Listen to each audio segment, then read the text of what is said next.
Right, good afternoon, everybody. Thank you so much for joining us. We are in the board. Do you know what? I've said this bit, so I don't know which part where the interview with Matt is going to go. But we're in the boardroom. Scott has already had a play with a box of trophies down there, which include a puffin and the the Division 2 trophy, playoff trophy from '98, which is just discarded in a box. How do we all feel? Did you enjoy that? We're obviously the party's going on in McMenemy's across the road. Was it what you expected?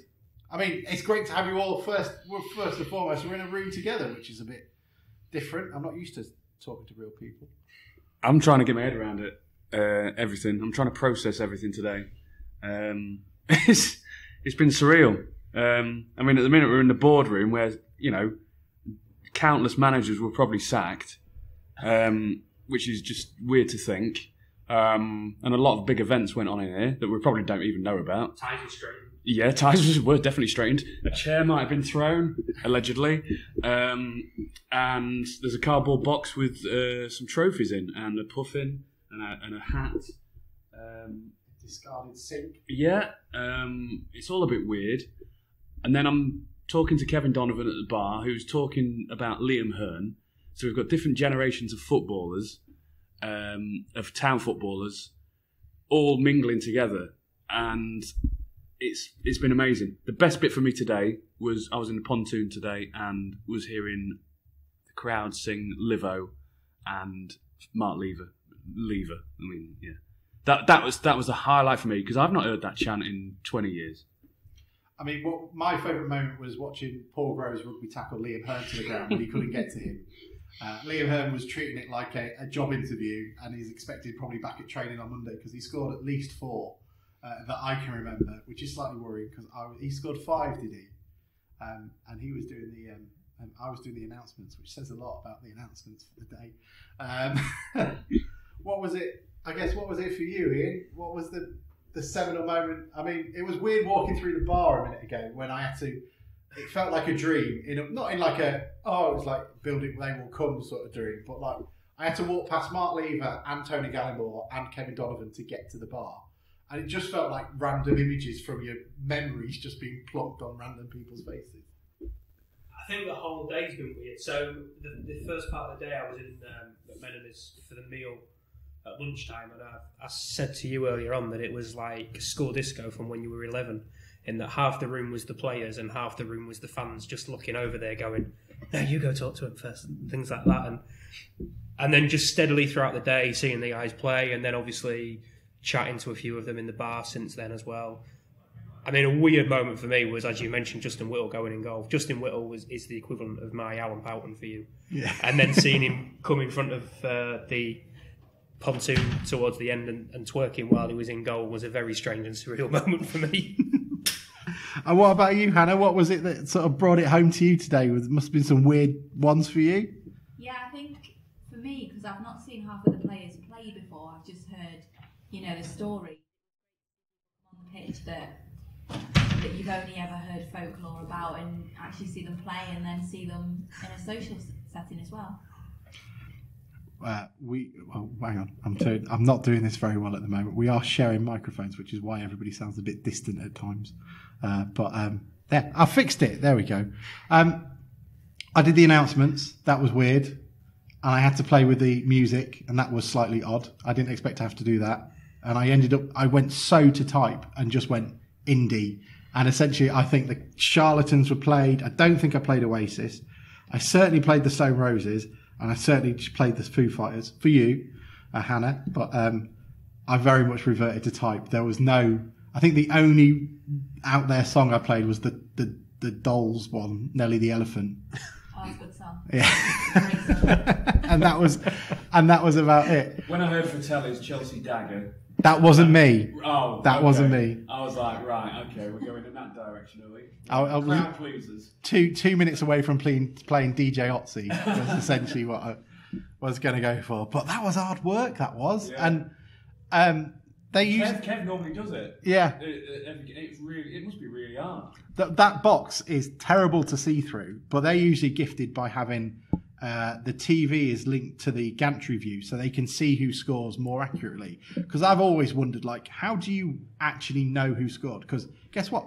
It's bloody hard from a box halfway down the main stand when you're looking at the Osmond, and the players don't have any numbers on their back, and they're all now older and bald. Imagine it was exactly like what in '98 when all the Romanian players dyed their hair blonde. Exactly how they were doing it that way. It did take us in the stands. Well, it took me about 5-10 minutes to work out who Wayne Burnett was. Yeah, I think, like him. Alan Pouton I didn't recognise at all. How dare you? That's really embarrassing. Tommy Widdrington. Tommy Widdrington. I was like, oh, who's this guy? Okay, I didn't know. Lovely lock of hair. Okay, I didn't know Tommy Widdrington played. Wow. Wow. Okay. Similar to 1997 then, or 98. Yeah, exactly. He should. But it was amazing. For you. Oh, here we go. Oh, here we go. You can. Just absolute pleasure. Thank you for joining us. Wow, Justin Whittle. Are you all right, Ian? Yeah, fine. Yeah. I have to tell you this before we start, Justin. So we've just been talking about surreal moments from the game, and I've just said you were my favourite player when I was coming before. But you also broke my heart once as well. Yeah, you were due to play in a Chairman's Challenge, and you put your name down to play, and it was you and Gary Jones, I think, and I was like, right, I'm in straight away on that. I remember coming out and walking out the tunnel on the night and see Gary Jones sitting on the bench and then looking around trying to see you, and for whatever reason you were injured or didn't make it, and I was like, okay. And playing goal as well. Where did that come from? Well, I think someone said I played in goal in one of the games, but I can't remember which game it was. I wrapped my brain. I said I can't remember going in goal, but maybe I did. I can't remember that. It'd be something that You'd you stick out to remember. you. Yeah, and I thought I went in goal. I went 5 minutes. I can't remember. Sure, he went in training. You were pretty good though. I'm all right. I messed around. I should have punched it better. I punched it straight up. Should have been. But having said, but the defensive line didn't help me out. Groves' fault, wasn't it? Groves' fault. Did any of you notice that you'd added an extra player at any point during the game? I never, but they said, well, when he could have had 14, it wouldn't have made any difference to our old legs. I think they were a bit younger, weren't they? I think Macca didn't sort the teams out equally. I mean, you've got what? You had Ben Davis, who plays still part-time. Yeah. Liam still plays. Does he still play for Hucknall, I think? Yes, yeah. Exactly. And then there's a couple of... Tilly's only just stopped playing. Oh, is he really? Yeah. Matt Bloom is still playing semi-pro for Cleethorpes. Oh, yeah, and then you've got... a child, Tilly, hasn't he? Yeah. A child, hasn't he? 3 months, yeah. Hey, just get out the house and enjoy a bit of freedom. That's what I think his comes thing. You started playing again tonight. He's not changing nappies, yeah. How was it being back? Was it what you expected? Yeah, it always is, because I still play for ex-Tigers. We don't talk about that. Okay.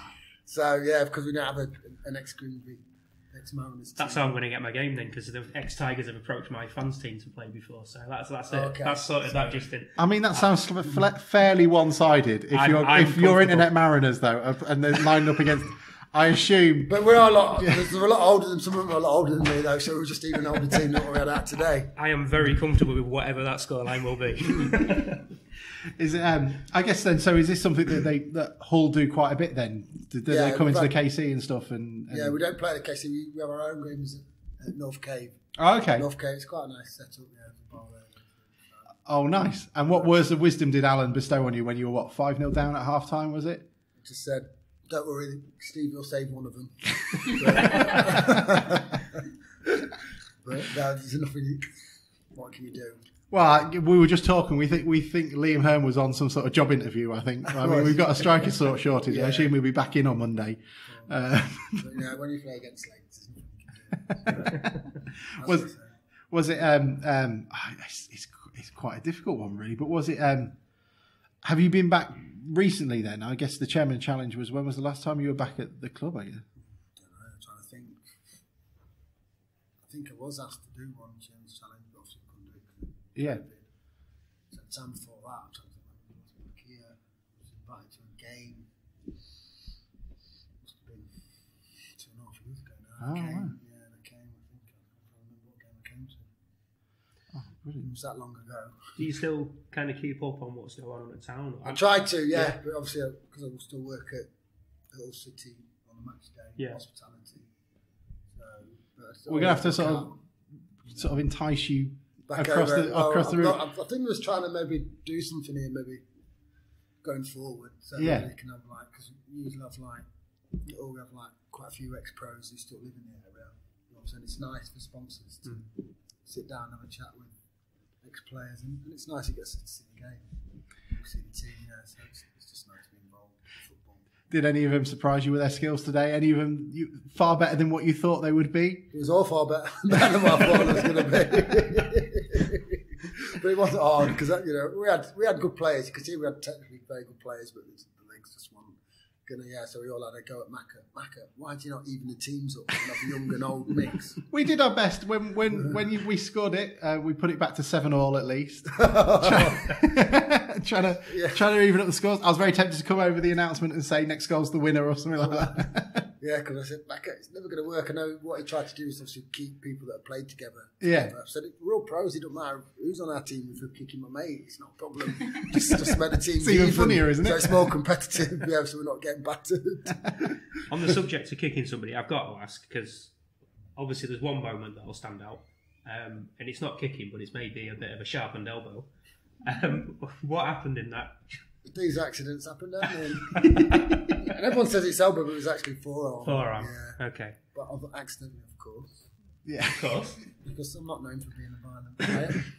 I mean, it's just reduced. I get stuck in, but I mean, it was that moment is talked about a lot, but it came off the back of the moment where it was almost like a condescending head pat after, because certain people are known for razor elbows as well. I just don't think he realised what you used to do for a living. No, yeah, obviously, because that's the first time I've come against Alan, but it's just one important part of the game. Just if you'd have got on with it and carried on, nothing said, but because the way he reacted, made it obviously town fans anyway, made it a lot. And the referee was right there and saw it, but everyone says to me, "You did it on purpose." I went, "No," I've said, "I'm clumsy, but I wouldn't have done it on purpose. I meant to do it on purpose, I would have done it properly." Was it? I think isn't it Pierre-Luigi Collina says that he looks, when he sees for elbows in the face, he looks for a clenched fist. If it's clenched, it's on purpose. If his hands are open, it's not. So, I mean, he wouldn't have sent you off at least if you'd have seen it. So there you go. But I mean, you're one of the few players that have sort of crossed that great Humber divide and have played at both clubs, and it's been a pleasure to see you as well today do it as well. I guess it must be. I mean, there's no hard feelings being in Hull and enjoying that sort of stuff, and it must be quite nice to get over and see some of the old players as well. Is there any that you haven't seen for a while? Yeah, I've not seen Kieran Toner, Bosch, Bolly, most of them actually. Yeah. From when I played here, but it's nice to see how everyone's doing and how well they're getting on. So they all seem to be doing okay, and it's okay. I do come over, and my sister lives in Grimsby. Oh, amazing! Yeah, so I've got a little bit of a family connection there. We're all from Derby, but I went to Grimsby and I went to Hull. Nice one. I mean, we can't. We're so glad that she did. At least we got you for a few seasons as well. Are you hoping to come back and do this as well at some point? Then, if we can get this back up and yeah, definitely. If it's something that the club want to do every couple of years or whatever, it's always nice to raise a bit of money for. But then I'll be a couple of years older, so I'll probably be even slower. So it'll be even harder. As long as Macca mixes up the teams, it'll be all right. Isn't I know, it? Yeah. Well, as long as he mixes up the teams, it will be all right. And not sort of going up against with a 16-year-old sort of youth prospect as well. know, You yeah. do all the running, and I'll lump it to you. I think the average age. I think the average age was probably over 50.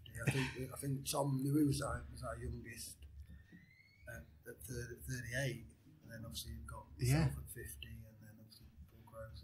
You're not 50. No. Say I'm 50.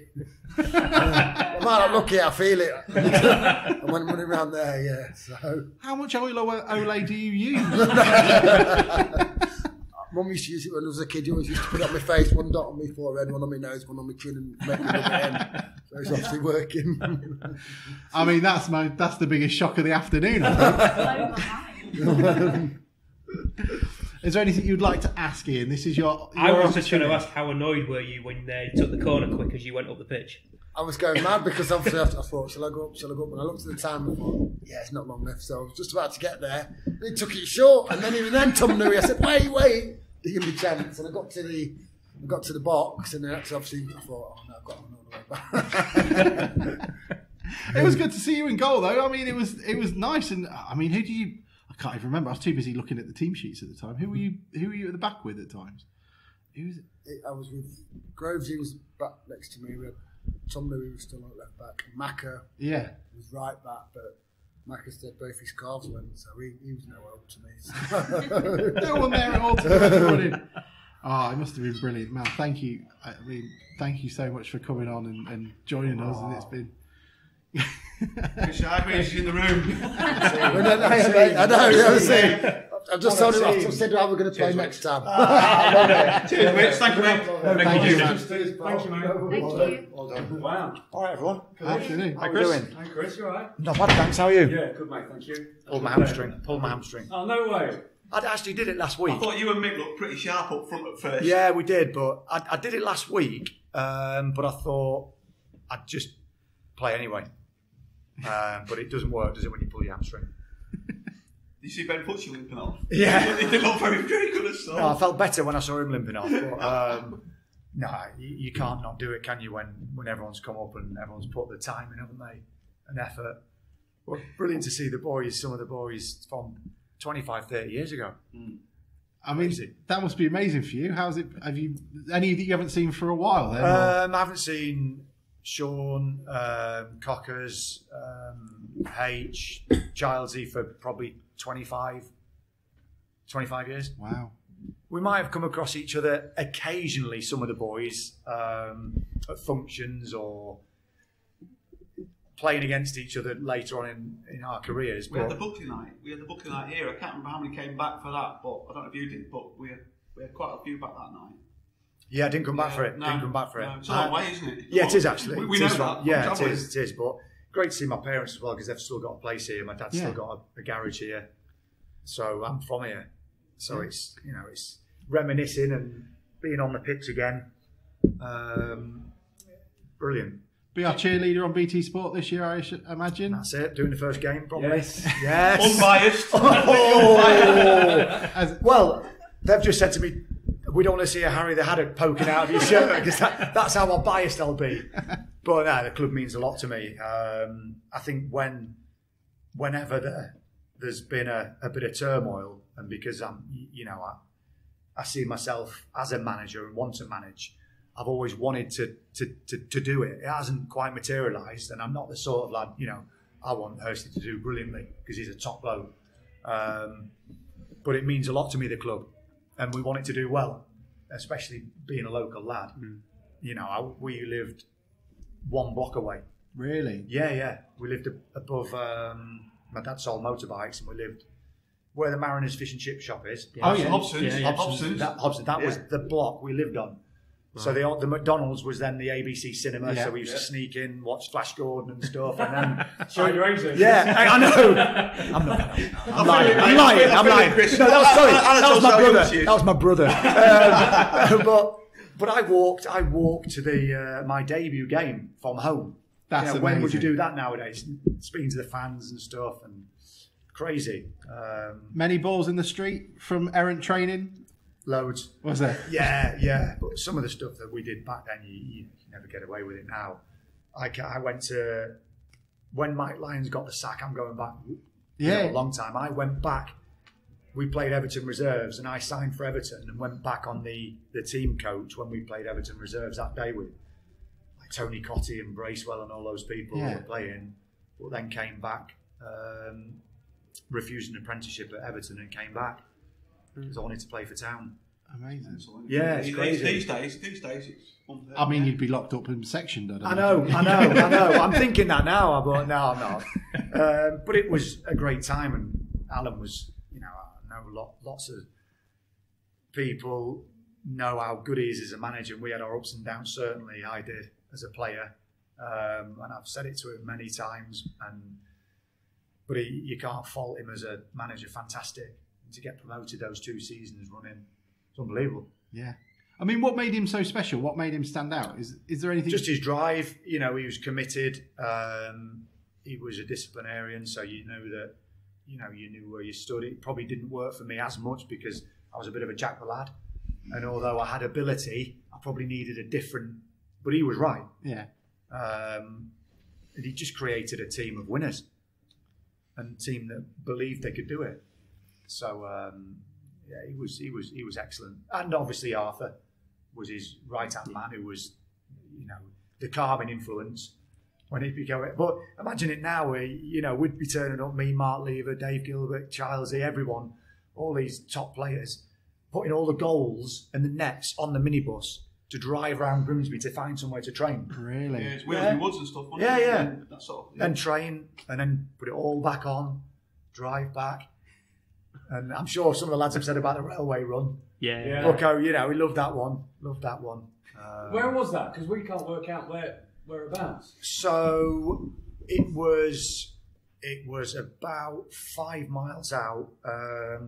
North North- Holtley Clay, North Thorsby. Oh, North okay, Thorsby, yeah. down You run all on the the way. railway, like, Yeah. it's built up now a little bit. It's built Any, up a bit now. Citroen Bilingos there or not?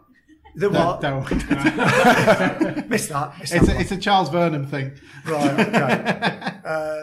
So he was hardcore in a good way. That's the way I'd That put was it. brutal. That was on a Sunday morning. Was that after? He'd do it anytime. Really? He'd do it anytime. Yeah, we'd do back-to-back 12-minute runs. When you pissed him off. Well, yeah. If we didn't train right, or someone had annoyed him, 12-minute run is standard, isn't Oh, it? he didn't win in the game on a Friday. He like that. Exactly, He played on a Friday, didn't he? On the Yeah. five-a-side. Oh, he did. He was still a good player. Do you know, Box in the box. I was just smashing balls, warming up, and I caught him a peach on the side of the head once. Wow. Honestly, game over for me. Game over. I think I still played the next day, but I was on the periphery a little bit because I was a young player, sort of coming onto the scene and scoring a few goals. So it's bittersweet for me because of the relationship we had. I went and signed for Hull, and then I went back with Alan when he went to West Brom. So 93. Yeah, left it and then went signed for West Brom after Hull. But today, seeing some of the lads, it's that because we all had to live here. It's different now. I mean, I've been a manager and an academy manager currently. A lot of players nowadays they travel in, and they live in loads of different places. We all had to be here, whether it was financial or we were from here like me, and that brought a mass camaraderie. And we'd all mess around together. And, if it was your birthday, you'd end up, all your clothes had gone, you got nothing on in the change room, you have to climb first leg of the floodlights to get your stuff back. It was that type of thing that got that group together, which was obviously successful. Did it help? Does it help as well then that the town is a little bit isolated from everywhere else? Definitely. You know nowhere else to go out Nowhere unless else it's to loud. go. I mean, you've got Chernobyl on the left if he's driving on the M180. It's an absolute joke. In fact, if I was the manager of Grimsby, I'd sign people at night and say, "Look at the skyline, magnificent." Surely you just just A46 way in or something like that. Exactly, A46. Russell Slade, yeah.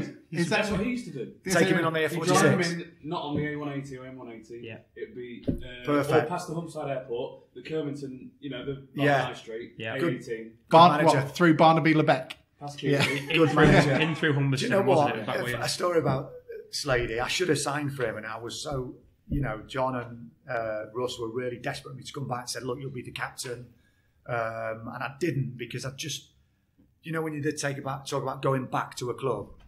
So I chose not to, but I should have done. I regret that. I would have come back and hopefully added something. What year was that, Chris?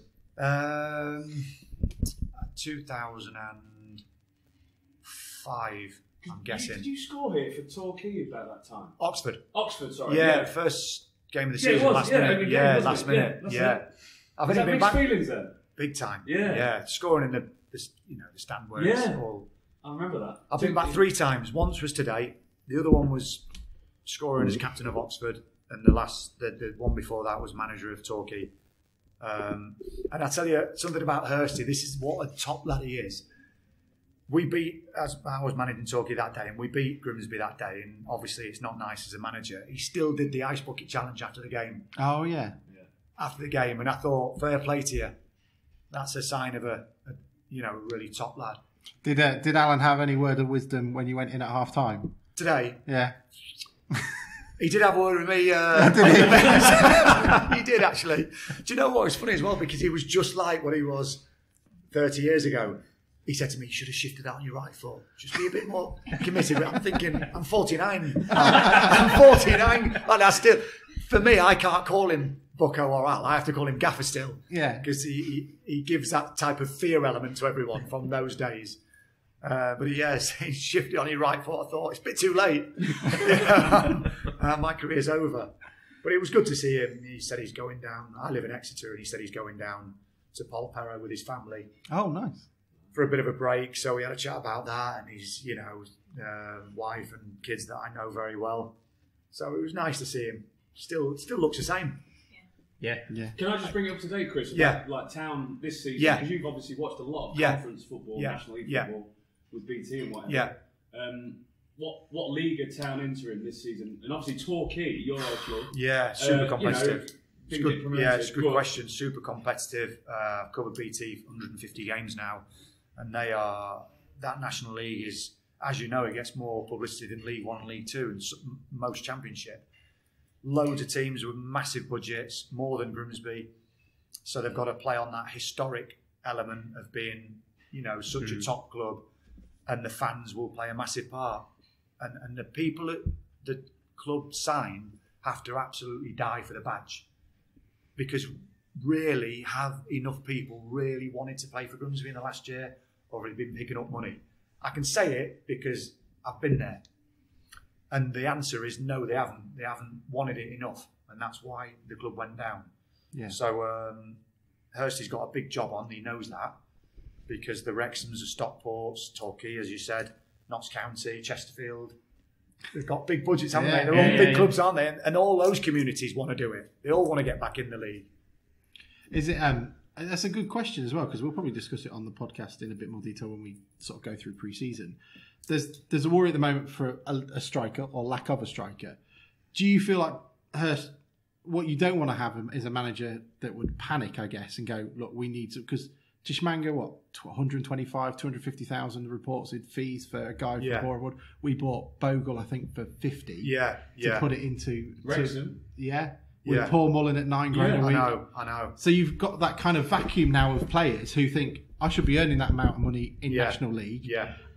Do you think, even if Paul shouldn't necessarily go out and panic and get somebody, if you can get someone on loan this season that isn't going to be a Bogle or a Connell or a Hearn? I mean, there is a Hearn.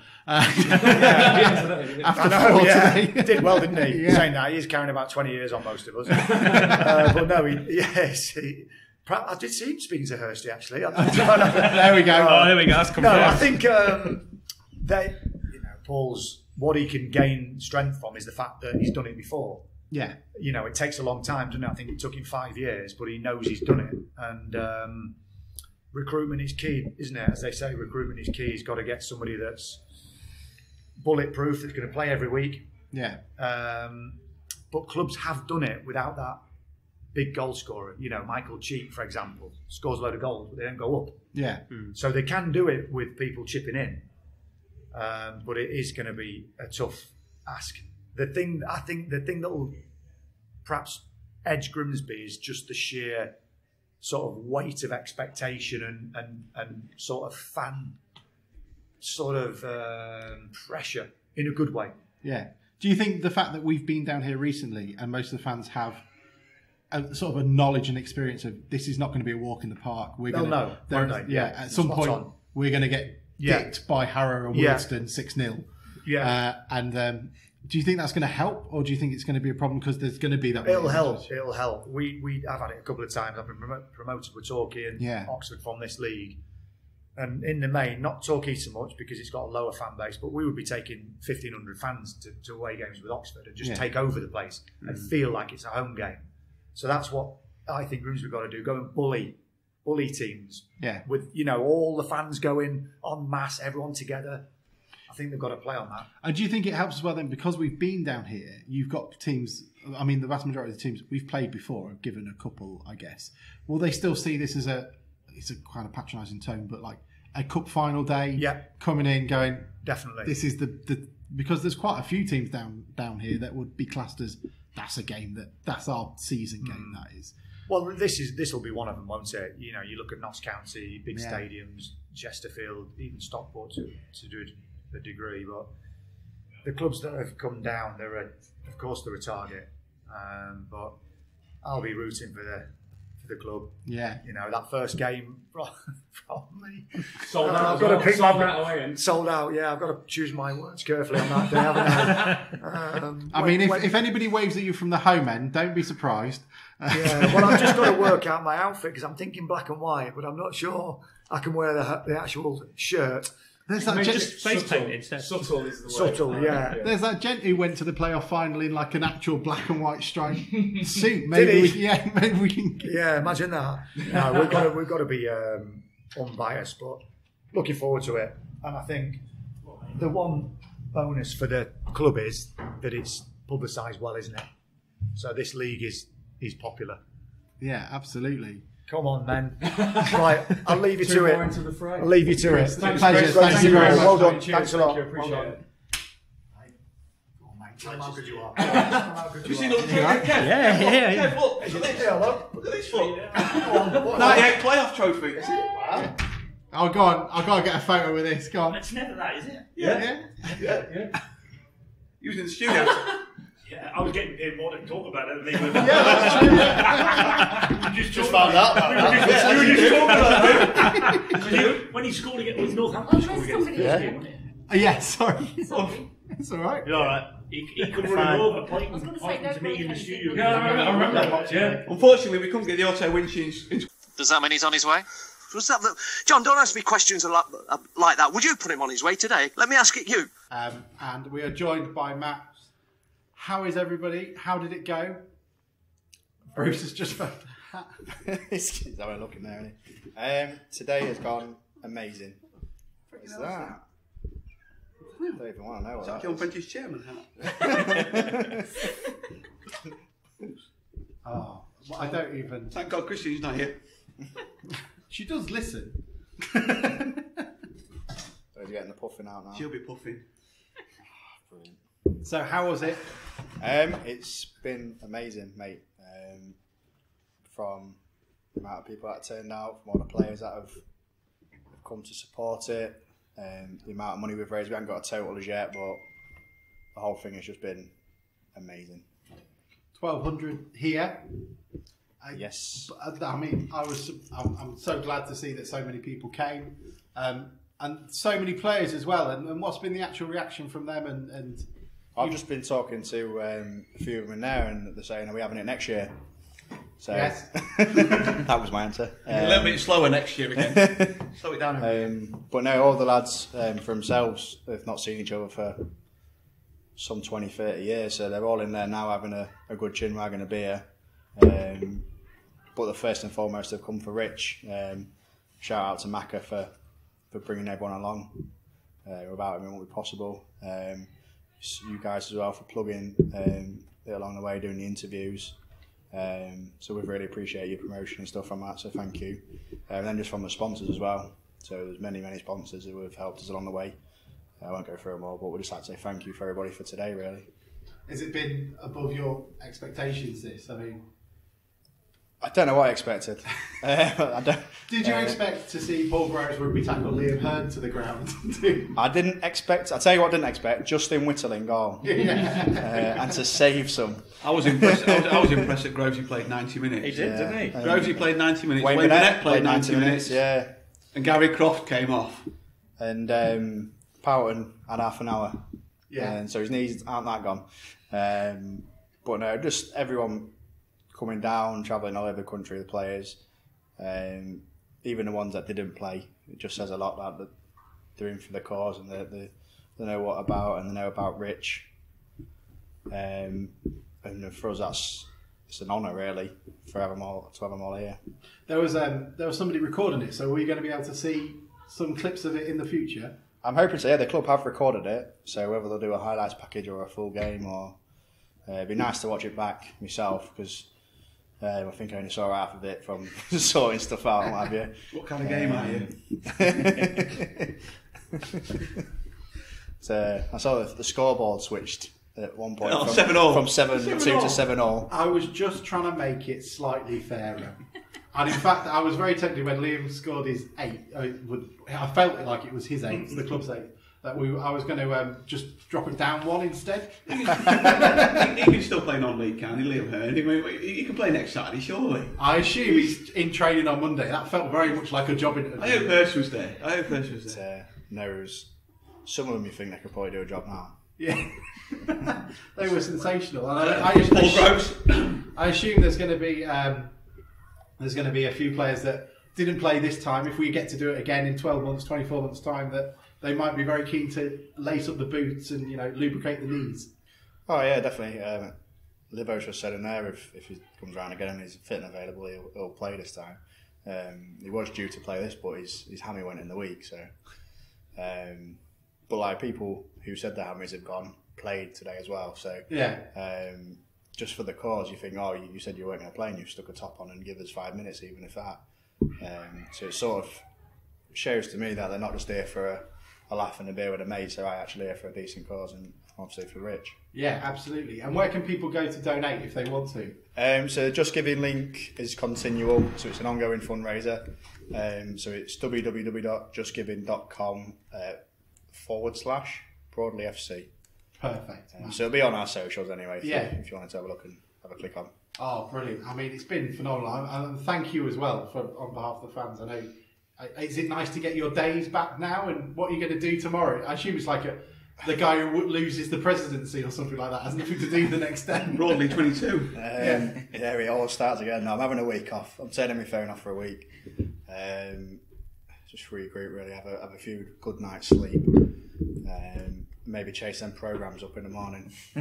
Oh yeah. So what can we do about that? # boycott DHL. Yeah, exactly.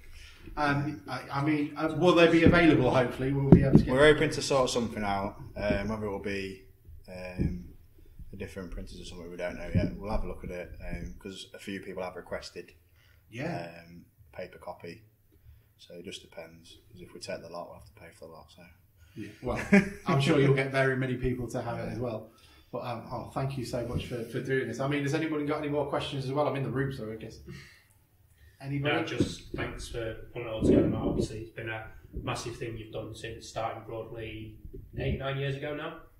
Yeah, 10th year now, mate. So 10th year now. Yeah.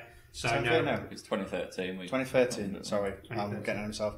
Rich's 10th year. Sorry, since passing. Yeah, massive thing that you've done, and obviously everybody involved as well. I appreciate that. I don't want to say this the wrong way, but it's not just yourself. There's obviously a lot of people getting involved. Oh no, we've got Ted. Yeah, your family and Rich's family as well, of course, and things. So yeah, massive credit to all of you for it. I think that's the main thing for me, that these things often happen for a year or two, and then the 2 year, 2-3 years, and then sort of you don't hear from them. But the way that you guys have carried on for so long, for me, is the impressive thing. And it just shows what you thought of Rich and, what you want to do for the cause, really. And what's good about it as well is, I mean, Sunday League is dying anyway. So now we've got the Broadley legends, and we've had like Tom Newey, Hearn and Danny North play for us every week in Nottingham. But through this WhatsApp, there's 3, 4, 5, 6, 7, 8, 9 of them saying, next time you have a game, just give us a shout and we'll come down as well. I mean, if you want to share those numbers for 5-a-side teams, just bring a ringer along for a day.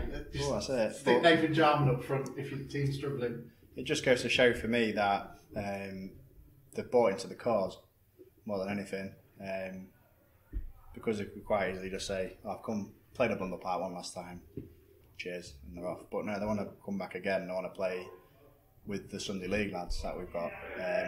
When Newey and Soda and Northie came down, loved it, and good lads and stuff. So hopefully going forward, we can continue that. And if Sunday League does eventually die a death as it's currently doing, we've got the next phase there ready to go. I mean, there's a 5-a-side league in it at least. Just Broadley teams against each other, and you get to play for a privilege of joining. But man, thank you so much for coming and doing it. And this has been an honour to do, and hopefully the stadium announcements weren't too terrible. No, I appreciate it. I appreciate you doing that, Alex. So no, thank you. And again, thanks to you all for supporting us. I tell you who I'm looking at, the Frenchman. The Frenchman was an absolute disgrace when he went on. Oh, well, I mean, joined by Tommy and Kev. How are you both? Have you recovered? Tommy, have you? I think Tommy might not have. I'll be all right, but I might not be tomorrow. We thought it was brilliant the way that Groves played 90 minutes like he'd never stopped playing. Yeah, I think he'd have carried on a bit longer as well, to be honest. It's a credit to a lot of the lads, to be honest with you. I was saying to somebody in the dressing room earlier, I run every day, I run 5, 6, 7 miles a day still, but it's completely different to doing that. And as much as we're not running around like we used to do, we're still thinking we are. And your body... Your brain's telling you. Your brain's telling you to go where you make that want. run, make that run. There were a few balls to you, I think, at times. You When just like, think no. When Grovesy plays, things have changed. And Tommy, you could have scored. Was it your crosscut? No. Yes, it was. Okay, It wasn't. Was it on a plate? Was it on a plate? Was it on a plate? Wasn't it? It usually was on a plate if he crossed it, to be fair. To be fair, the goalie had a Yeah, he word. did. He had a good game. He had a good game. Prize. I didn't read the script, did he? Not like Stevie at the other No. end. Well, I'm not sure which one Stevie read. we evened it up. We put gave you an extra 6. It looked good at one time, didn't it? About 70 minutes, 7-all. People don't realise, 5, 6, 7 years is a massive period. Yeah. When you're 35.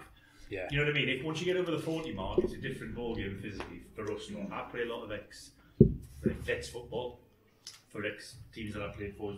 Not just and we sometimes come up against lads who haven't played football who are 30, and we can beat them, and we're 50. But you come up against somebody who's 30 who has played football, you don't know. Even if they haven't played at any level, it's just fitness and ability that we haven't got anymore. Is it the stop-start nature of the football then? Well, your body does. You forget what you put your body through on a daily basis when you play professional football. Your knees, your ankles, even everything is getting pounded. Because you don't choose to where you think you're going. If I go out for a run in the morning, like a Whittle, I know where I'm running. I know what I'm doing. But in a football match, you have to react to things, and that's what your body's just not used to doing. Sharp turns, collisions with people, and change of direction. Everything we couldn't do today. Everything we didn't manage. I thought they were a younger team. I think Matt had a nightmare with the team. So we won't go into that. We did a stewards' inquiry. It could have been a bit more evenly matched and maybe had been a better game. We've tried to sign Liam Hearn this Saturday. There was a couple, I think, you need to have a look at. Was it? When was the last time you were both here? I guess it was a while ago, wasn't it? I did a chairman's challenge a few years ago. When you rinsed me at left back when I was playing left back. Of course. Move a little bit. I don't know how many years ago. That's 2013. Right. So, and apart from that, maybe once in between, and then obviously I've not seen Tom for probably pushing 20 years. So. Yeah, a long time. So it's been good to see people again. But you two, because you've just alluded to it, Tommy, because you said in the pod a couple of weeks ago when you scored in the playoff final, and Tommy Widdrington was the for the pundit for Sky. Yeah, we've just been talking about it there because I don't remember a lot of stuff about it, just my memory and things like that. But I remember him getting injured when we were training, and I knew it was a bad one. And I think you said you knew at the time, didn't you? And I can remember I'm thinking he's going to be out. He's going to be this will do him this for the season. So we spoke, and I knew we were doing the Sky, and also I've just found out we're getting paid a lot more money. so found out he was doing the Sky, and I knew exactly where it was. I said to him, if I score, I'm going to come over and see you, Tom. I'm going to give you away. Obviously, we did early. That was the Lambs, wasn't it? Yeah. He was at the wrong end. He was at the Northampton end. Northampton. And then obviously the Sky bloke afterwards, I can't remember, he said, what was your thing with the Northampton fans? The fact that you scored against them 3 times this season. I said, no, it's Tommy up in Sky. Tommy's up there. And I said, we felt for him because lad had been so influential that season. He'd missed out. And I said, I'm going to come and see you, Tommy. Because you scored in the first game of the season, didn't you? Bristol City. Yeah, I did. I don't know what I was doing in the 6 Slid in front of the pontoon, didn't you? Yeah. It was weird, that one, because, I don't know, it was hard for me because there was a big expectation, as there was with Kev, when you signed for a football club, and maybe it wasn't the picture I was painted when I agreed to come to the club might not have been exactly how that picture looked on a real wall, let's say that. Yeah. And of course, it obviously changed with Alan coming back and what have you, but listen, I felt massively part of that group. We were really close-knit lads, to be fair. I mean, Alan brought like Kevin and other lads Brought Grovesy back. Which was massive. And you know, as you see, like you just alluded to there, Groves is still playing football now. I think he's an absolute machine. Yeah, he is. And he was when we played, to be fair. He wanted to kill a few people today. We had him on the pod a few weeks ago. Yeah. And with due respect, we didn't get the stories that we got off Macca or Livo or anything like that. But my God, what a professional! Yeah. You know, it was even now. He talks. Yeah, that's the best way to describe. You can see why he played 400 games without missing a game or whatever it was. Phenomenal. He was a top lad. And people might say, if you're a footballer, you should have one outstanding attribute, possibly. I don't know if Paul had one outstanding attribute, but he had many attributes that was and you so. played in the Premier League. You two played in the Premier League. But Grovesy was one of them guys. You literally could hang your hat on him every week. You knew what you were going to get out of him at the 100%, which was he said on the pod, didn't he? The amount of times that you put crosses in for him, and he would arrive on cue, penalty spot, downward header, goal. Loads, weren't there? Yeah. Tommy, you had the price tag. You were the record signing. 300,000. Yeah, you were the record signing, so you had that pressure at the time. Yeah, then he came and it was the same fee. Yeah, well, I think they had to pay a little bit more for me for so many appearances, so I probably nicked it ahead of you again. But I don't know. What was that like, Tommy? Like to have that on you? No, I would. That's why this really looks like this, is it? When you think back at the time, I mean, if you said that it was through this Sky appearance, not quite good enough. Anyway, I'll forget about not letting that go, anyway. No, because you didn't do the Bournemouth game as well. Yeah, I did both. Yeah, I got it. I was telling Kev about how they look after you as well, Sky. They come and pick you up from your house in a nice car, take you to Wembley, and bring you home again with full compliment. You got a coat. That somehow the team have like staying in like a Best Western or something like that, and then this limo falls off. No, you're not wrong. After the promotion, your car, the chauffeur-driven limo. Your car, Mr. Widdrington. But it was funny because the gaffer made me go to the after final party, which we had it. It was at the Nook Hotel in St Albans, which is absolutely the opposite direction to where I lived in Southampton. Yeah. So I've had to say to the guys from Sky, look, I've got to go to a party in St Albans. You need to take me there before you take me home. Because he said, you better be over there. So I had to go to the after show too. So you made the guys from Sky wait while you went to the party? Yeah. And then had an absolute skinful, then he drove me home. Did you stay in digs up here then? Or were you, what did you do up here if you still live in Southampton? Well, I planned. It was a hell of a commute.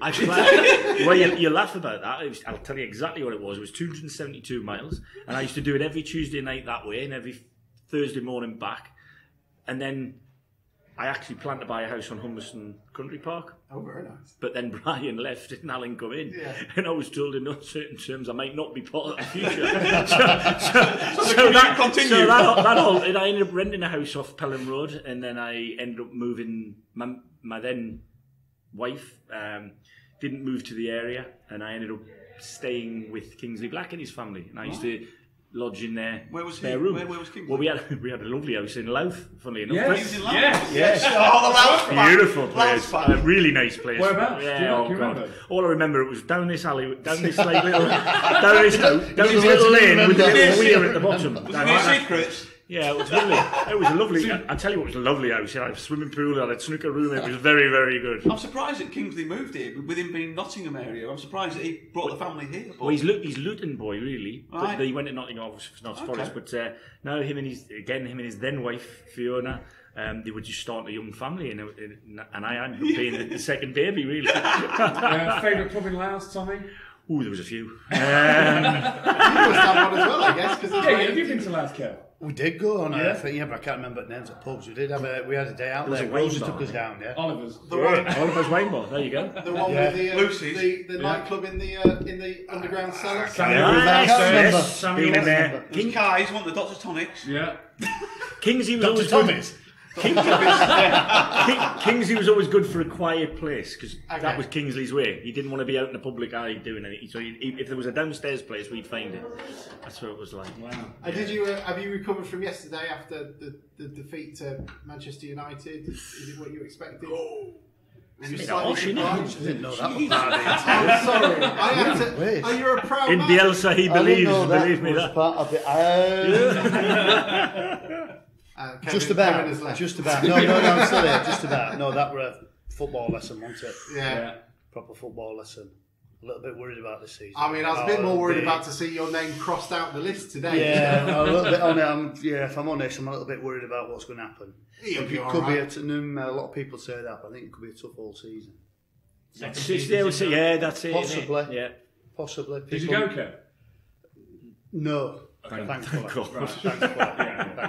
No. We'll see. I'm not sure. Okay. Could be an interesting one. I think Man U look a little bit naughty. Yeah, I do. And they've got things. Whether we just played wrong team on the wrong day, I'm not quite sure. Yeah, and that can happen at that level. Once you've been there, I've played there. I remember. I was going to say, look at today. Well, I was going to say, yeah. I remember playing at Man United not long after they beat Ipswich 9-0. Oh, yeah. And we were 3-0 down in 9 minutes for Southampton. And I never forget, we got beat 4-1. And we were celebrating. We did well. We did really well. To be 3-0 down after 9 minutes and lose the game 4-1. It was like I a moral thought it was victory. going to be 7 or 8. Yeah. Did you really? Yeah, yesterday. Yeah. When they set off, like that. Second half, I thought we're in trouble.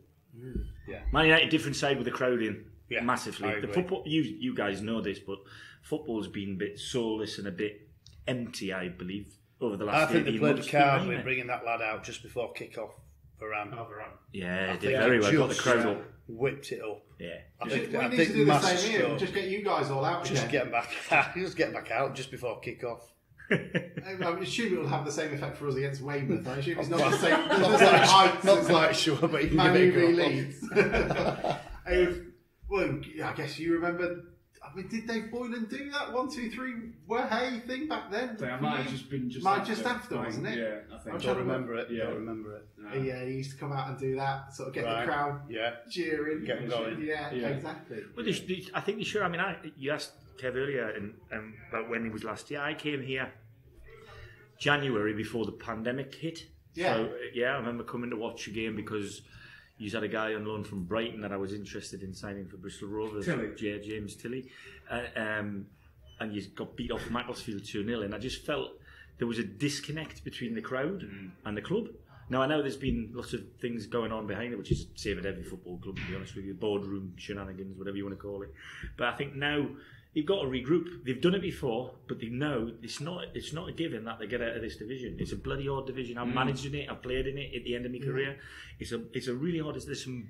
There's some wealthy clubs in this division. So I think it's going to be Town will need support. teams, They good will need support. I think you've got a great manager, by the way. I think Hursty's a really top lad. Yeah.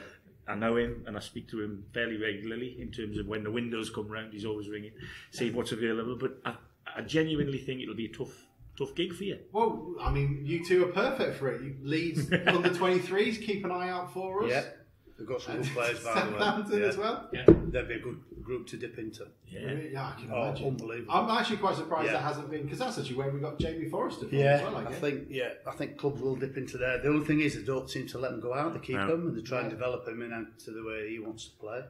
There's a snobbery. Malik Wilkes, I think, Yeah. a few years ago. Yeah. Who's now at Hull City. Yeah. That's right. Yeah, he's doing all right as well. He wasn't great here, actually, in all honesty. I think he had injury worries. Yeah. There's a few snobbery. off-field problems as well. We've got good kids at Leeds. Yeah. There's a snobbery from the Premier League, though, to let the kids go to the National League. They let them go to League 2, but they've got to play. It's a great learning curve. It's very If they difficult. let them out, it'd be a brilliant learning curve. But there's not much difference really in the quality of it. Well, I don't know. Maybe. It depends. Depends which side of the fence you We sit said- on. By the way, there's two absolutely ugly blokes working here with funny accents. Says me. No, two top lads come in, so I'm going to make my It looks like Tommy excuses. Two Norman boys. Just walk in. Cheers, gents. No problem. Cheers, Tommy. Cheers, Kev. Thank you. You're welcome. I'm slightly moving to reprobate. Even upgrade. Thanks, lads. Thank you. Yeah. Let's upgrade the session up. I'm still going to follow that, but I think we'll be all right. I'm slightly worried because the last time that Alan said talk to me, he said I'm going to get 2-footed between them. No. It's a big table, Alex. It's a big table. You're all right. Gents, how are you finding it? I mean, a lot of love for you both out there. Yeah, it was good day. Hoping for to be honest, I was hoping for a few more to turn up, but the ones who turned up, hats off to them, you know. Typical Grimsby Town supporters, always there. spoke to loads of people I've haven't seen for ages, you know, just the memories you think, but you forget about people, you know, but I do anyway, and you just say, oh yeah, it's quality. Maybe you should tell the listeners who it is. Oh yes, sorry. I forget. Two northeasterners. I don't think. I don't think they'll. So we are list the joined voices. by Alan Pouton and Steve Livingstone. Hannah's left. I don't know why. It's all too much. I mean, slight regret that you weren't able to play today. I imagine, Steve. Yeah, I think in hindsight, looking at what was out there on the pitch, I might have been able to play. Cheers, Liverpool. No, but the lads did well. Pouch did well. Pouch was struggling. A lot of lads were struggling, but they got out there. They got through the game. Yeah, Got through the game. got through. No, but but also it was a little bit one-sided at times with a bit of youth. Their team was a bit biased, wasn't it? A bit of youth. But I was disappointed I wasn't out there really. But the lads did well. They all did well. The lads who came up from long distance, and they all did well. Alan, you said you were only going to play 5 minutes. Half an hour later, you were coming back on again. Well, at 2:45, I was due 5 minutes, but then Macca went, everybody's dropped out, so I went, yeah, we'll start, but been really struggling. But what made me laugh is we had sort of nearly done 90 minutes, then Livo and everybody started walking around, and then the crowd was even more excited about them. More excited. Well, we thought there was substitutions going on. Livo was walking around, waving at everybody. I'm like, hang on a minute, he's only been on the sideline on a few pints. So no, but yeah, it's been fantastic. It's been a fantastic day for a fantastic cause. Obviously, you know, the big man's here, he's been a massive part of the club. And it just goes to show at the end of the game. I'm not just saying this because he's sitting here and he's bigger than us, but the crowd were absolutely loving him and singing his name, and that's a big thing. You know, he's fantastic for the club, and for him to turn up the day with the rest of the lads has been fantastic.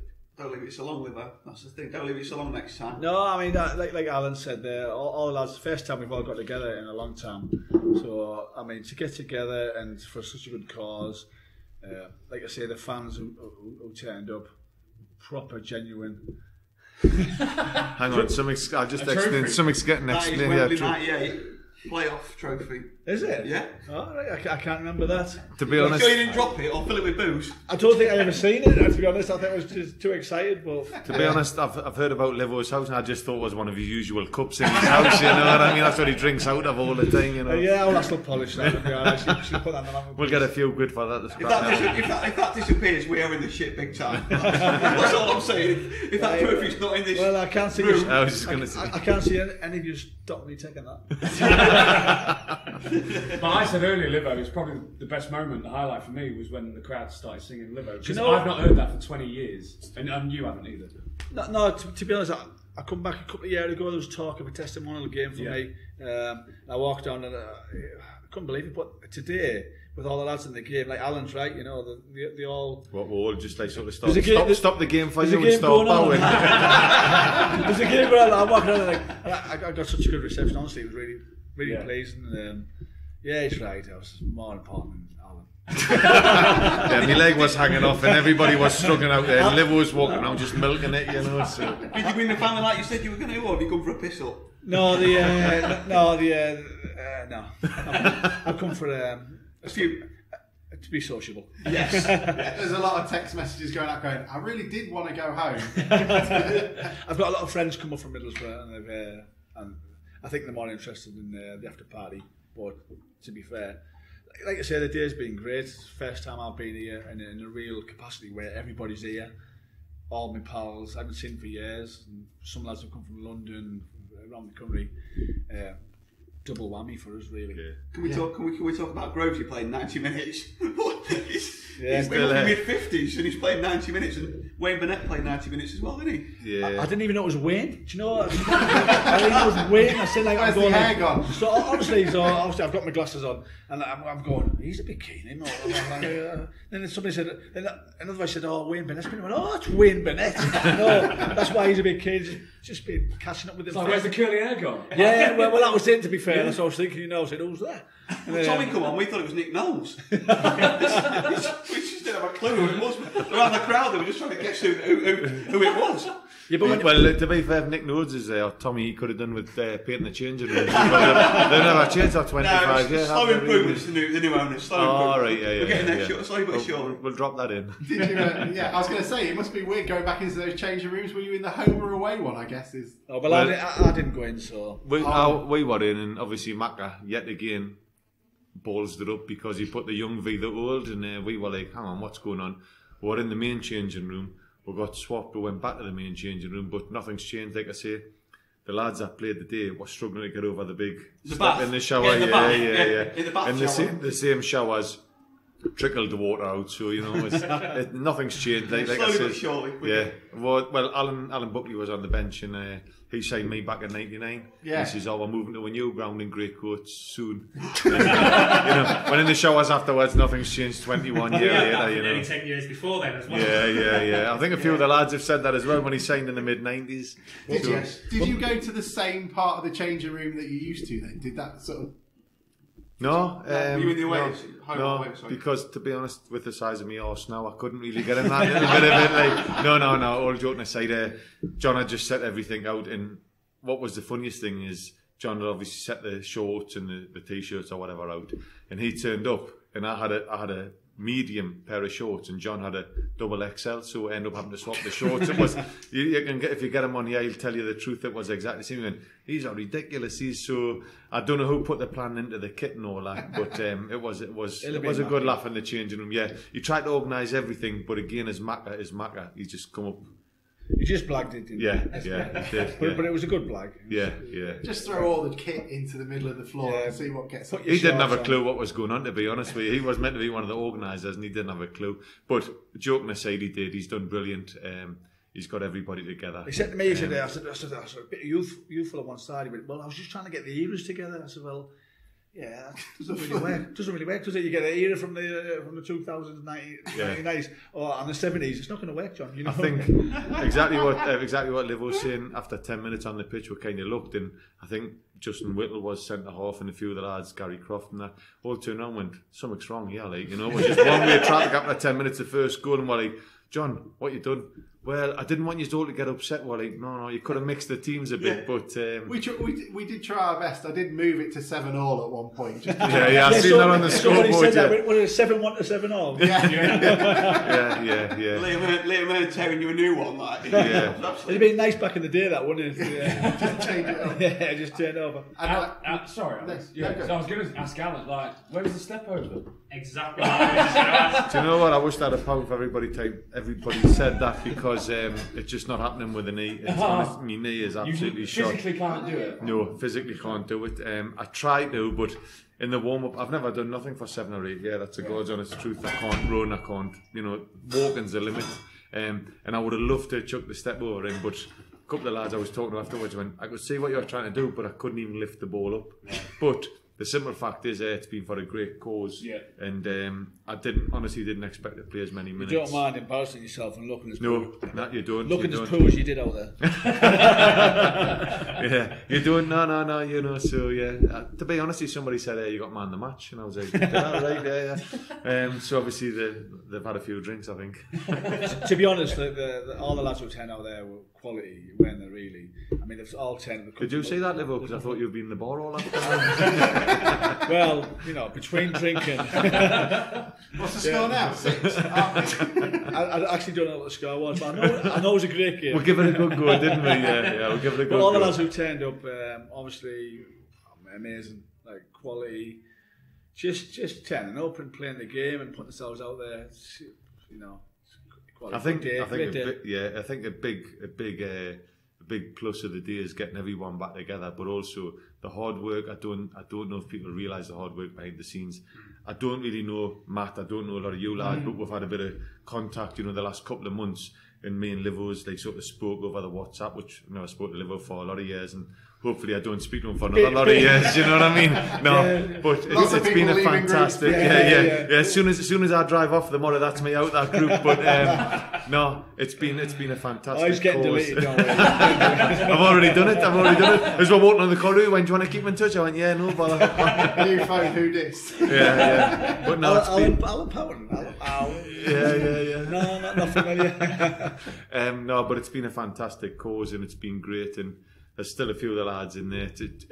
I would say it's just a little bit of a shame, like Livo said, there wasn't more here, but at the same time, the people that have turned up, I'm sure they've had a great day. The fans who turned up, superb, you know, absolutely brilliant. You can't, and I think, and I'm not disrespecting anybody else, but that's like, obviously everybody's got like sort of certain things to do, but it's been fantastic and a good shout out to everybody that turned up today. Really got behind the whole. See loads of old faces today. Like you forget, you know, you don't realise. Yeah. Fans, you know, like you used to see on a day in day basis, and after all these years, you just forget, and then you see them and you think, oh my God, you know what I mean? It's just like just old friends. And for somebody to come, there's a couple of people in there come and went, oh, you're my hero. This is why I support Grimsby.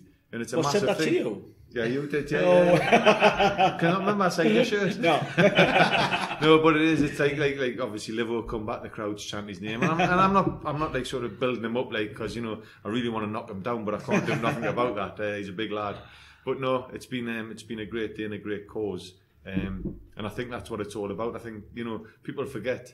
You take a lot of flack as a footballer sometimes, but to come back after you've finished is like it's really nice to like see people and see certain faces that are still here at the club that keep the club going that you kind of forget. You know, you move away and you go to different places, and the same people are still in the ticket office. They're still running it behind the scenes, and especially the younger people coming through trying to keep the club going, which is a massive thing. It's a fantastic achievement by everybody, and for the charity as well. You know.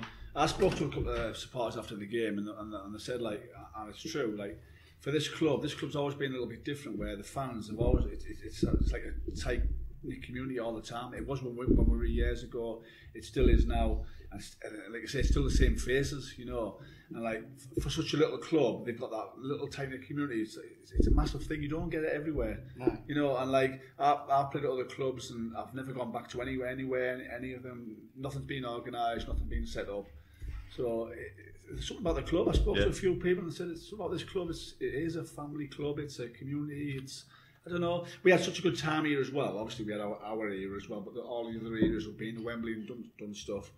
I don't know. It's just something about the club you don't realise. I think it shows by everybody coming back today. Yeah. You know, the amount of ex-players that have come back to play and to turn up for the game. That's what kind of shows the club itself. You know, and obviously the behind the scenes what Matt's been doing for Broadley as well, but for the club to put this on today, it's been a great experience and catching up with a lot of ex-players.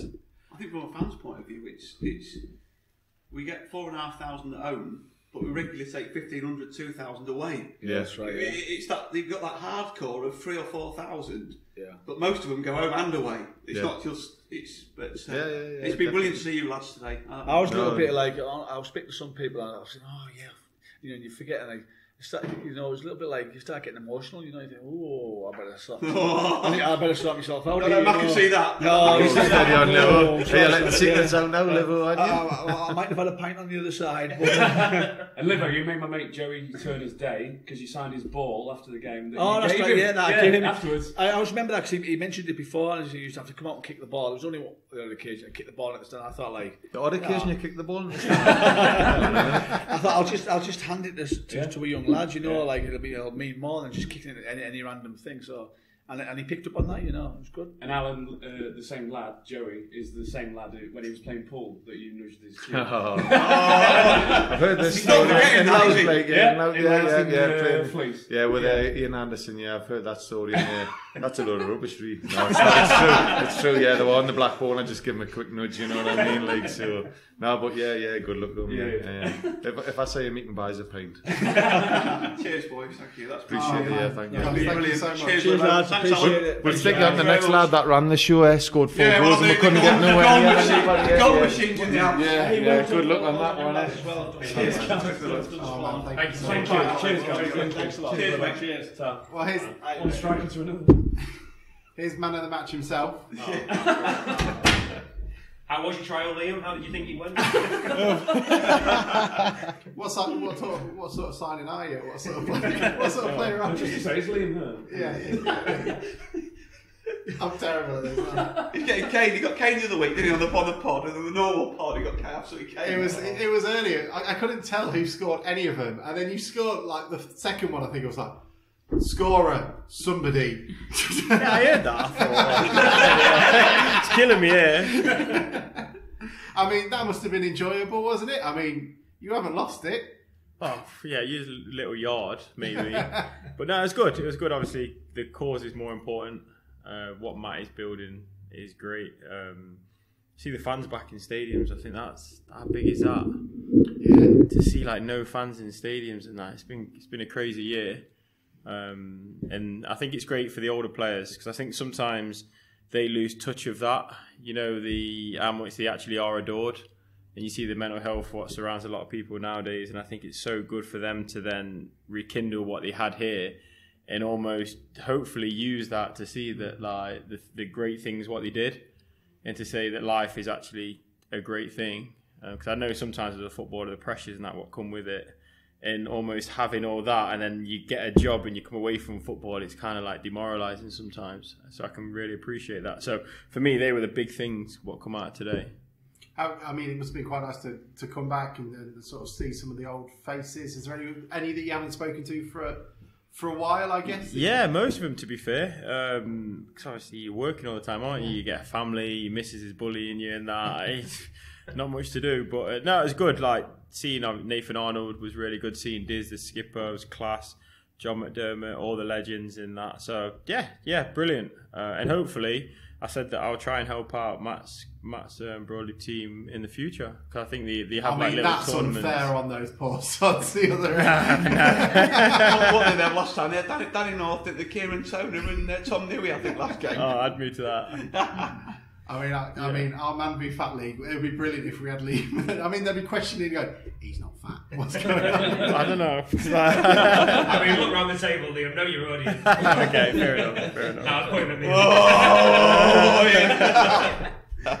I believe you played in the fans tournament, didn't you, recently, Liam? Yes, maybe I a did. few weeks ago. I did. So, did you see the town team there? Yeah, I did. What's she signing on for to get you at ours next year? Oh, to be fair, my cousins are we're both big United fans. Yeah. So a lot of the fans here know how much I'm a big United fan.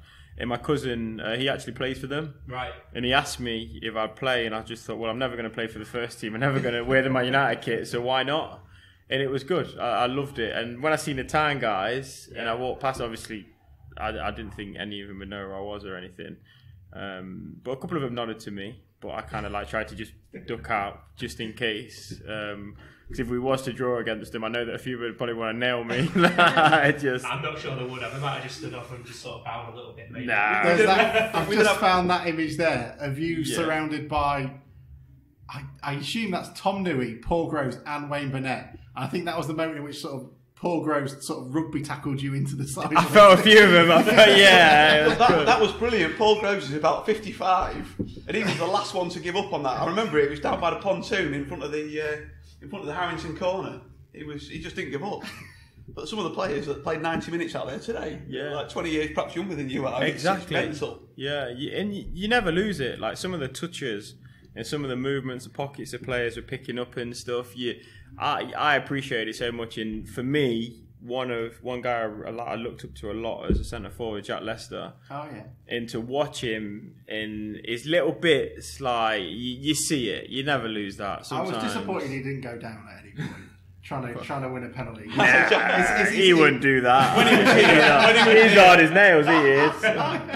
I mean, Jack used to get fouled in the centre circle and win a penalty. He had the ability to dive further than anyone else. Just keep rolling. Yeah. Liam, how many did you get today then? How many? Because we lost count. 5 or 6, was it? I think pretending he didn't know. It don't matter. It don't matter. Have you actually taken a match ball? I have. Yeah, and I got everyone to sign it. Brilliant. They tried to take it off me. I was like, whoa. It was. Do you know what? It was a wonder to see. Especially, do you know what? I really loved that last goal where you were able to tuck it away. That was proper sort of rolling back the years for me, and sort of breaking the deadlock again when it got to 7-7. Just to clarify, you didn't even know who I was on the second goal, and now you say... Have you seen that? Did you Google me or something on the third or fourth? Did you not hear the substitution? It was his first go on the mic today. Yeah. Well, it was the substitutes whenever all of them were coming on. I thought, I haven't worked out any of the players yet. Give me a minute. I just went, substitution for everybody. Well, I think the thing for me was, before the game, when I seen Steve Crowdson in goal, one thing I remember is he used to always give me crap, because obviously he's a goalie coach with Macca, and there's a lot of competition, and then if you missed, it'd be like rubbish, and he'd always and it motivated you. It was good because it motivated you just to bury Macca or the other goalkeepers. And then as soon as I saw him in goal, I was thinking, right, you're getting it today. And I said to him after, there's a picture of you. I don't know if you've seen it. There's a picture where I've tapped it in and I'm running off, and he's on his neck in the goal. I've got to wait to send him that. Someone showed it me earlier. It's brilliant. I'm gonna have to did he ever mention his debut when he played and got a clean sheet? A few times. Yeah. Well, that time, what did he do when he put his dislocated shoulder back in? He played in the conference. I've heard that a few times as well. Yeah. He couldn't play professionally anymore, could he? Well, he couldn't play in the football league anymore because of his insurance or something. But he did play for us in the conference, didn't he? Yeah. Yes, it was pretty amazing. How are things for you as well this season? Are you still at Hucknall, are you, or are you? Well, I've just currently got the role. I was working at Derby doing the 15s, and then I've now got the 14s, because the 15s is a bit of a difficult age group because a lot of them play for the 16s. So they play midweek and that. So it's quite a tough group to manage. In a sense of numbers and trying to work on structures and stuff. You can't do it because sometimes you'll have 5 players, sometimes you'll have 8, sometimes you'll have 10. So what they've done is they've put me in with the 14s now. So I've got a structured team. I've got I know my team every week. Then we've got a structured games program against the top team. So that's obviously my job. I've got my own little coaching business. What I do, just trying to help kids like myself, because I was never at a pro academy. Oh, okay. So I worked my way through hard work and learning the game and learning what good players did and how to implement it in my game. So I was kind of a student of the game, and that's ultimately why I progressed and went on to have an okay career. But what I do now in my business is I work with a lot of youngsters who are in grassroots or trying to get out and play semi-pro, and just work on aspects of their game, trying to help them so they can hopefully kick on and have an decent career. And then, I just signed for Hucknall, where it started, 15 plus years ago? Yeah. And and I'm just trying to help them now. They're trying to grow. So I just said, look, I'll sign on. I can't commit every game because my Derby lads train on a Saturday morning. If you guys are away, I might not be able to make it. But when I can play, I'll try and help them and get them to where they want to be. And is the course for the kids that you do, is that around sort of Derbyshire, Nottinghamshire region? Yeah. Around Nottingham, Derby, just and I'm just getting in touch with a mentoring organisation now, working with kids who are in young offenders institutes and that, and just trying to help them see, because I came from a difficult upbringing in a rough environment. But it is what it is. You either go with it or you go against it. And I chose to go against it. And these kids have a choice as well. But whether they see they have a choice is up to them. But ultimately, if we can put things in place for them to see that, then if they don't want to take responsibility, then at least you've tried. How's the knee holding up? Because I remember I remember, was it your cruciate? It was, yeah. And it was against Barnet. It was. Because I was in the lower Findus, right in front on the halfway line. Was that the Edgar Davids game when he was playing? It was. It was. Great memory. It's sad. That's what it is. I remember that. I remember that, and I was thinking, oh shit. Yeah, right. and you know what? That game was so frustrating because I'd been playing, I'd been doing well, I was scoring goals, but I'd always be on the bench after week after, and it was driving me mad. And I remember scoring, and I just ran off, and I remember celebrating with my shirt like that, as if to say, right. And I remember looking over at the bench, saying, right, that's it now. I want to play. And then last minute, the right back came in, and I was going to meg him and run round him. But because it was the last minute and was winning 2-1, I changed my mind because I thought, if I give it away, it's another thing and we concede, it's another thing to have a go at me at. So as I've gone to do it, I thought, no. So as I changed my mind, I've turned my body and I was off balance, and the lads came in to try and get the ball. It was a fair tackle, but the way my knee was, it wasn't strong. Bang, felt it straight away. It just popped out. And I thought it was fine. I said to Mauro over the weekend, I said, yeah, I just think it needs strengthening up. I think it's fine. And just sent me for a scan. And then that was that. How long were you out for? 8 months. 8 months. That was kind of, I think that was the last straw at Grimsby. Yeah. I think that's when it was difficult getting in. Hursty had a decision to make at the end of the day. I'd done my Achilles, then I'd done my cruciate. And I was quite lucky because Mansfield offered to give me free treatment. So I started going in at Mansfield when I sorted out with Grimsby, and then at the end of the season, they paid for me for a scan. I had a scan, everything was fine, and then he offered me a pro contract, which was ledge because then I went and made my Football League debut. Yeah. But the only thing was, second game of the season, Sheffield United, I knew something wasn't right because they were playing me too early. I'd done too well over pre-season. Like my first game, I came on against Leeds and I scored 2. And they were all, obviously everyone's buzzing, and I'm like, whoa. I'm like 7 months post-op, like I shouldn't even really be playing. And then we played Derby, I scored 2. We played Lincoln City, I came on and scored 2. And then all of a sudden the fans are pushing, like, when's he starting? And I was kind of like, I'm not ready I shouldn't even be playing. No. And I was trying to say to the manager that I need to do strength work and that. And you know what it's like, sometimes you kind of like, well, it's all in your mind, you're fine, don't worry. And I listened, and then I knew something wasn't right. And then Sheffield United away, I remember shielding the ball in the corner and won a free kick, got up, and I thought, and then my knee locked. And I thought, oh my God. And I thought, I'm not coming off. So I carried on running, it locked again, then it unlocked. And I thought, for God's sake, because I knew Cloughie and I knew all the stigma around my injuries, and I was just thinking, come on. Yeah. And I just remember having to go down after about 15 minutes, and then they sent me for a scan a few days later.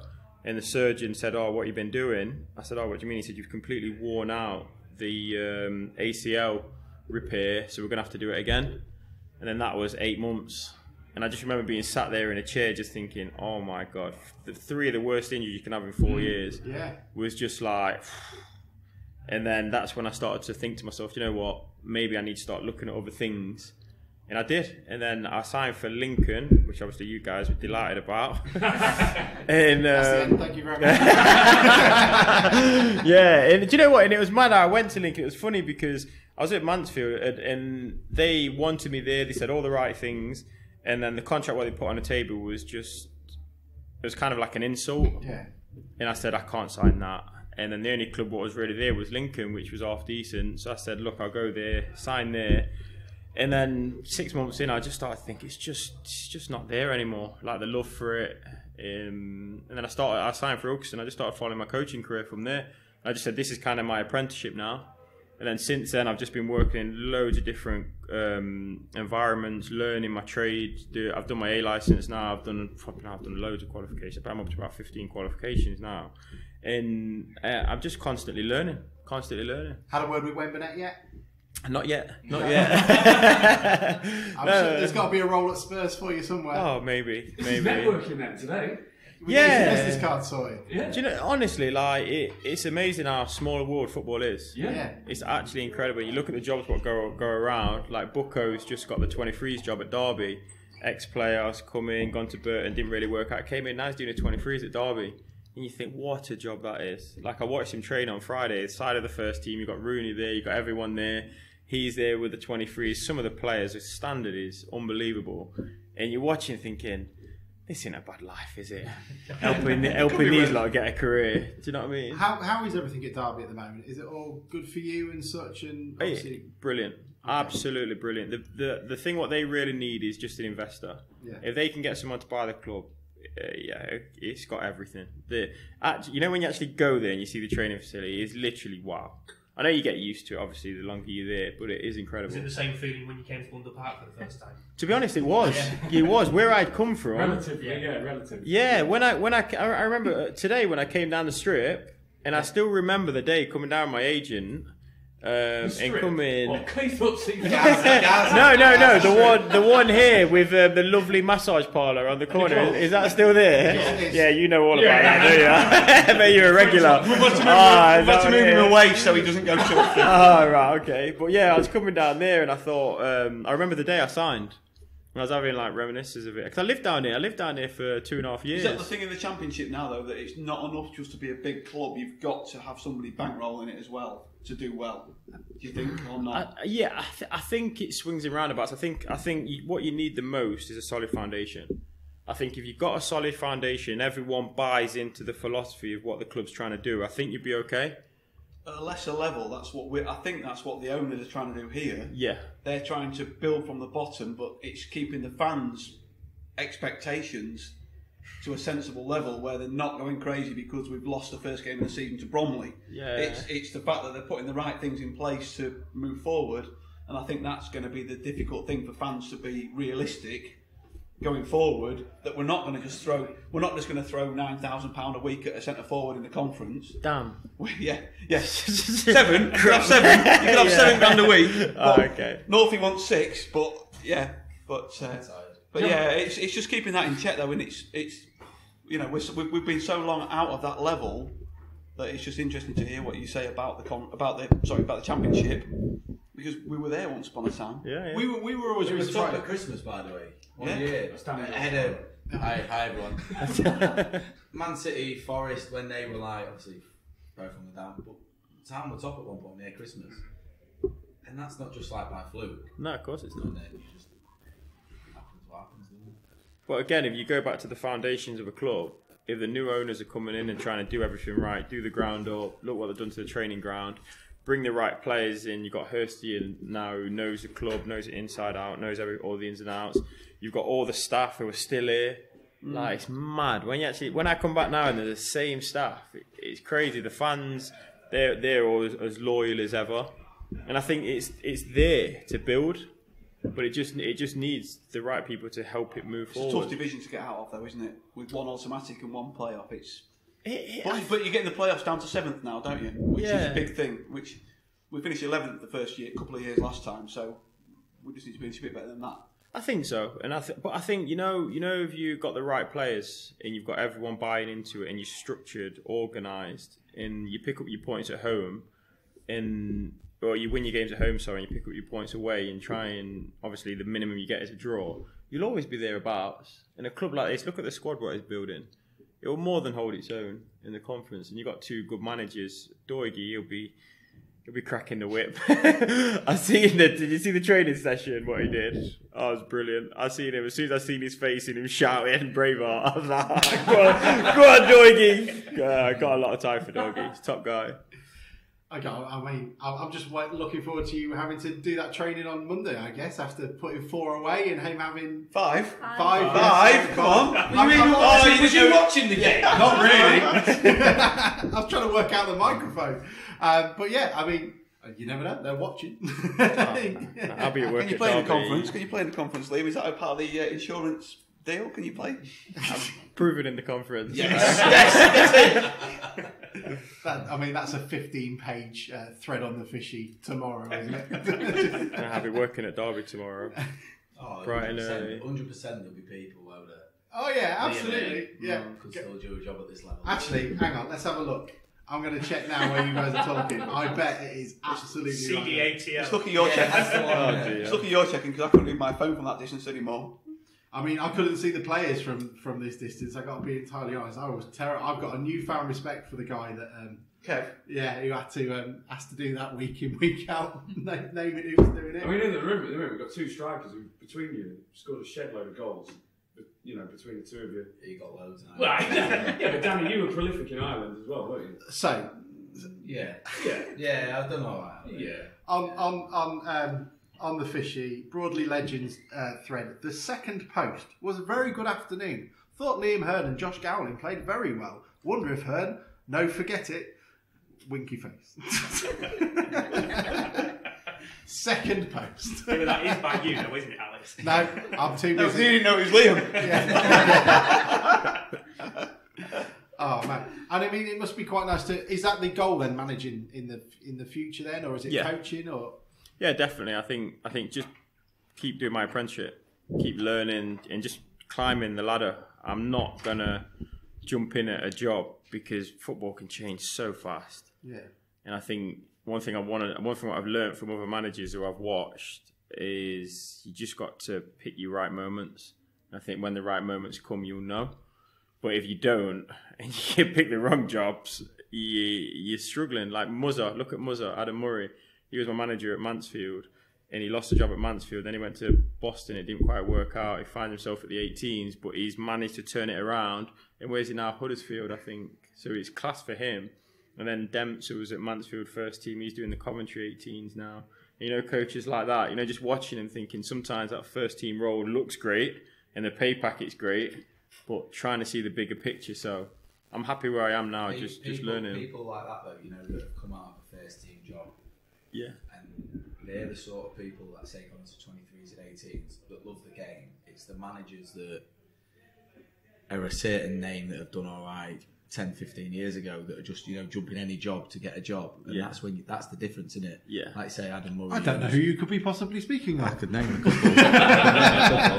But like you say, Adam Murray, who obviously you think he's jumped in too early, but then he's gone again, not embarrassed to drop down to academy level 23s, and he started again. He's willing to do that, and that's when you know they love football, whereas other managers, they just want to stay in the game for the sake of staying in the game. So true. Definitely, that's right, isn't it?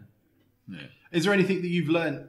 I mean, as a player, you've seen most of it, I guess. But is there anything when you've been going on this journey of being a coach and going into management that you didn't expect to learn? Is there any sort of takeaway that you've taken, which is I didn't expect being a coach was like that? I guess. One thing terribly. Yeah, one thing I'd say the biggest thing I've learned in football is never get too high, never get too low. Okay. Because 1 minute you're on top of the world and everyone loves you, but you're one bad game away from getting absolutely hammered. Like, so my advice to kids is just always try and remain neutral. Try and remain, never get too high, never get too low. Because football is not like no other world. There's no kind of like, people talk about loyalties and stuff, don't they? But I think that's probably the biggest thing I've took from it, because where I'm from, it's like the environment what I grew up in. Loyalty is a big thing. Yeah. Like if you're from that area and you know these people, you're judged. You have to back these people 100%, and if you don't, there's consequences to it. Whereas football is the complete opposite. You could be an ex-teammate of mine was at a club for 10 years, won promotion, went into the Football League with him, captain for 10 years. He told me, he said on his last day there when he didn't get a new contract, they were taking the pictures of him off the wall down as he was leaving the building. Did he come on loan to Grimsby? No, he didn't. But 11. It was at Grimsby. 11 years. 11 years in total he spent. I'm okay, thanks. That's just trying to get me drunk. But no, 11 years he spent. And then as a coach, what I try and say to the lads is just try and enjoy it as much as you can.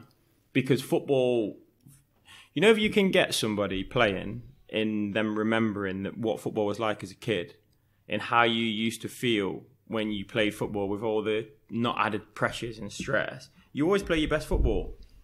And if you can get a team of players trying to recreate that, rekindle that, you're halfway there. Then you add your little bits in, as a coach. But I think football is too serious at times. There's too much on it.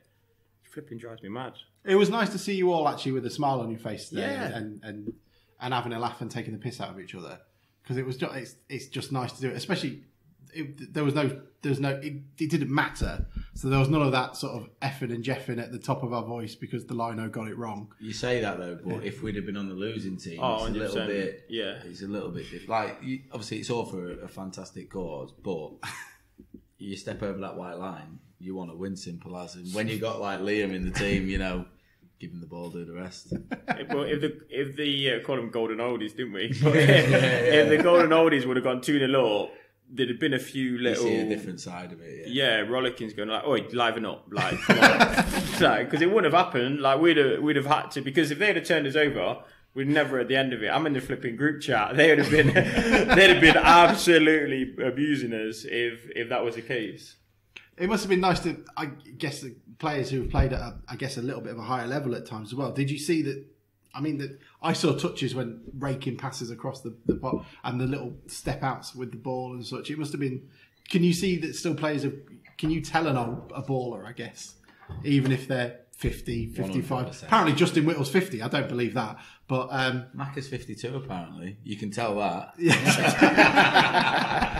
But no, like as much obviously we won was 8 or whatever because we've got the legs and we obviously we've got a bit of ability as well.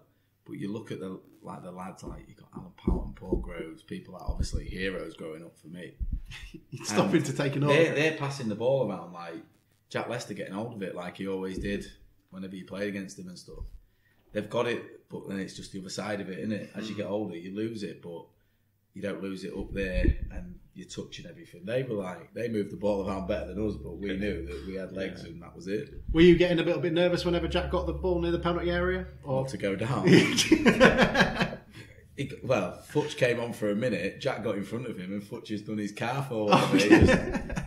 But nah, like you see them players, like obviously when they were playing for Grimsby, we was pretty much an established championship team. Yeah. And the odd established championship, the odd season in League One. And then players are like same as yourselves on this, like heroes really, aren't they? Yeah. It's been a bit of a weird mindfuck, like in that bar, like going to the bar and then having to dodge Tony Gallimore and Kevin on the stage. Yeah, it's Tom Jones. Brilliant. I haven't even been in there yet. Is that what's going on? He's been and gone. Yeah, he's done his Tom Jones out. Yeah. Oh, I'm gutted now. We should have got that live instead. But I mean, it must have been nice to come back. I guess when was the last time you guys were both? I mean, you must come back every now and then. I guess Danny and Liam. When was the last time you were here? This is testimonial. Oh yeah. Yeah, that was the last time. And what a day that was.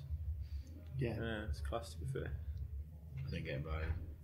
I didn't know this then. We were teammates after, so I let him off. But no, I always come back as a fan and watch games. It's hard, obviously, when you're playing yourself on a Saturday and stuff. It was easy when I was in Ireland. You got time off and come watch them, and obviously go to Wembley and things like that, and watching this lad score. Was it? You got 4 in one game, then 3 in the next, or something. Wasn't it? A little run. Obviously, we was at Alfreton together, weren't we? Yeah. We was on about this earlier, and when I left town, Alfreton and Gaines would come in, and I looked at the league table, and Alfreton were flying. I thought, you know what, I'm gonna get a promotion buzzing. Didn't realise that Ernst has already scored 30 and Flakes had scored 25, so I played about 20 minutes in total. But it's one of them things, isn't it? But it's great to be back out there. And there's a few there as well on there, which was good. It was nice and scored, so that's all that matters. First goal as well. First goal, got the ball rolling, let him do the rest then. Yeah. Done all the hard work for you, Liam. Loosen the jar. Yeah. Got Groves on the tin, and that was it. Don't tell him that. Did you apologise afterwards? No, I see him coming to smash me, so I just avoided it. He was getting angry. What a legend! What a legend! Is that the first time you played with Grovesy on? Yeah, he was like my coach at under 11s, and when he was player manager at the time and stuff, in the school holidays I was coming in and I was training with him and stuff. That for me, is it? Yeah, League Division 2. But now, like I say, what he got to Grimsby and what a legend. And Northie, thank you very much. I wish I asked you for a Guinness now. Like water. Cheers. It's alright. No, that's alright. It's something called Shiraz or something. Yeah, I'll do, thank you. I'm quite surprised Grimsby's wine selection has gone from red and white. No, there was 3 choices. I didn't have a clue what I was on about. There's a lot of sediment in it, I must say. Sorry? A lot of sediment in the wine. Is that a thing? Sediment? Yeah. What? Does that cost me money? No. Is it like Tropicana with juicy bits? Yeah, pretty much. I mean, it must have been a pretty... I can't even think. Anyone got any questions? Because I'm gone. It's just I'm exhausted. Was it the sediment that did you? It's such a weird day. It's so weird. Is it for you, Northie, as well? Strange.